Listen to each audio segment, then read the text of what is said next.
Nahamwami, my friends, and welcome back as we continue to read Ecclesiastes chapter 9, starting with verse 3.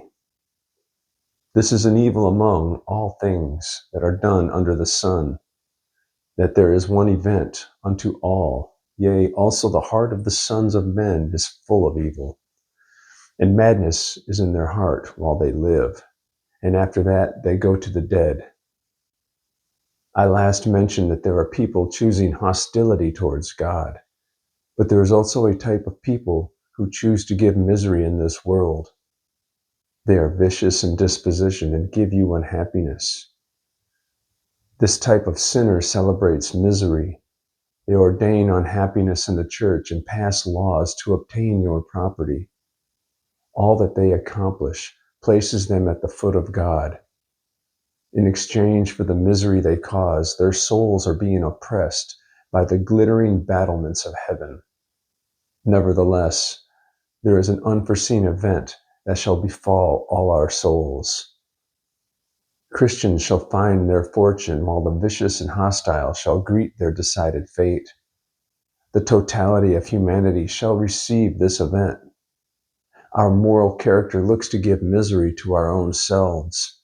We attempt satisfaction with our own desires, but our lives are full of madness. We act foolish by living lives with no practical purpose in heaven. Our appetites, emotions, and passions are a sustenance not found in heaven.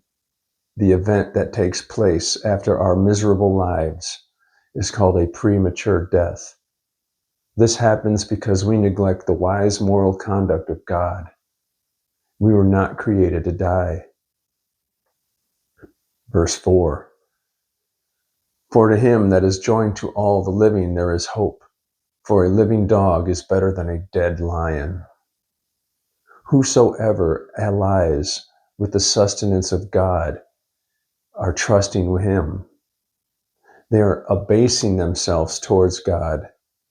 This means to belittle themselves, because he is the only standard by which we are to live. We should have contempt for our own moral character, because our type of friendship deserves scorn. We are more picky than the standard of whosoever shall call on the name of the Lord shall be saved. Acts chapter 2, verse 21. Belittling yourself before God is more appropriate than a lion prone to violence. Dogs abase themselves for the sustenance of God. Lions die for a neglect of wise moral character. Verse 5. For the living know that they shall die, but the dead know not anything, neither have they any more a reward, for the memory of them is forgotten.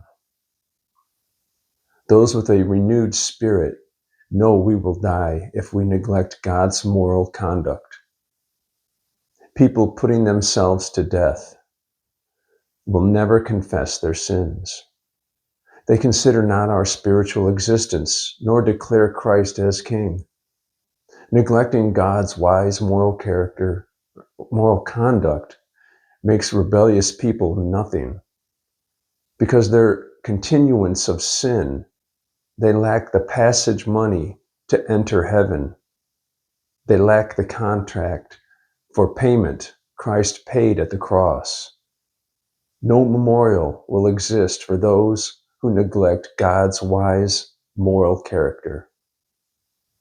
In Yeshua's precious name, Amen.